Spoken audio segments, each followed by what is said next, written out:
ভোটমুখী বঙ্গে চলছে শেষ মুহূর্তের প্রচার। জোর কদমে প্রচার করছেন প্রার্থীরা। প্রচারের ময়দানে সিউড়ির বিজেপি প্রার্থী জগন্নাথ চট্টোপাধ্যায় মঙ্গলবার সকাল থেকে প্রচারে বেরিয়েছেন তিনি। প্রথমেই তিনি পৌঁছে যান সিউড়ি 1 নম্বর ওয়ার্ডে। মন্দিরে পুজো দিয়ে প্রচার শুরু করেন। হেঁটে প্রচার করেন প্রার্থী জগন্নাথ চট্টোপাধ্যায়। বাড়ি বাড়ি গিয়ে সকলের সঙ্গে কথা বলেন, শোনেন তাদের সমস্যার কথা। বিজেপি সাধারণ মানুষের জন্য কি কি প্রকল্প আনতে চলেছে সে বিষয়ে জানান এলাকাবাসীদের। শুধু প্রচারই নয়, বিজেপি কর্মীদের নিয়ে কর্মী সভারও আয়োজন প্রার্থী জগন্নাথ চট্টোপাধ্যায়ের। কর্মীদের মনোবল বাড়াতে এই বৈঠক বলেই জানান বিজেপি প্রার্থী।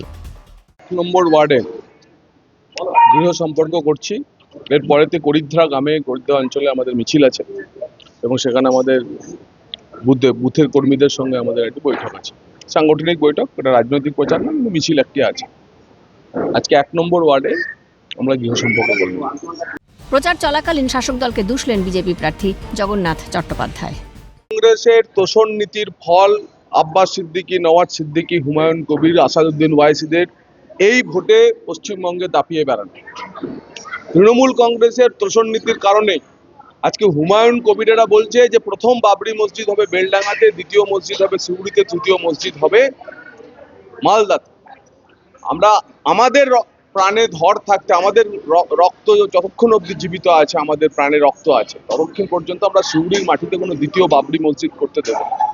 মুসলমান সমাজ হাজারো মসজিদ করতে পারে, কিন্তু বাবরের নামে মসজিদ আমরা সিউড়িতে করতে দেবো না। আজকে বিষাক্ত মৌলবাদী, উগ্র মৌলবাদী মানুষজন যেভাবে সিউড়ির মাটি দাপাতে আসছে, আমরা এর ধিক্কার জানাই এবং এর সম্পূর্ণ দায় মমতা বন্দ্যোপাধ্যায়ের এবং তৃণমূল কংগ্রেসের। তাই সনাতনী হিন্দুরা, বাঙালি হিন্দুরা এক হয়েছে, তারা ঠিক করে নিয়েছে যে মমতা বন্দ্যোপাধ্যায় এবং হুমায়ুন কবির দুজনকে একসাথে শাস্তি দেবে এবং ভারতীয় জনতা পার্টিকে জেতাবে।